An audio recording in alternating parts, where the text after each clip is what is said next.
Als Thorsten in dem kleinen Ort ankommt, ist jedes einzelne Hotelzimmer bereits belegt.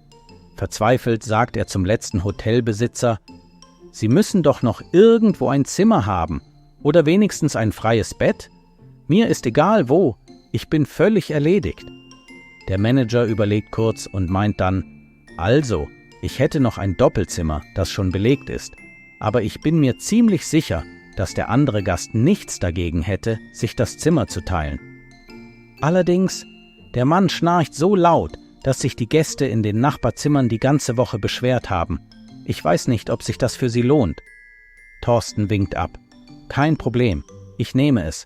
Ich brauche einfach nur Schlaf.« Am nächsten Morgen erscheint Thorsten beim Frühstück.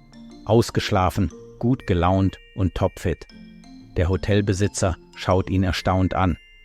»Wow, Sie sehen ja aus wie das blühende Leben. Und das trotz des Schnarchers?« »Ich habe wunderbar geschlafen«, antwortet Thorsten. »Wirklich? Der andere Gast hat Sie nicht wachgehalten?« »Kein bisschen«, sagt Thorsten. »Das hatte ich ganz schnell geregelt.« »Und wie haben Sie das gemacht?« Thorsten lehnt sich zurück und sagt: »Ganz einfach. Als ich ins Zimmer kam, lag er schon im Bett und schnarchte. Ich bin rübergegangen, habe ihm einen Kuss auf die Wange gegeben und geflüstert: »Gute Nacht, mein Hübscher.« Und? Dann hat er die ganze Nacht kein Auge zugemacht und mich nur noch beobachtet.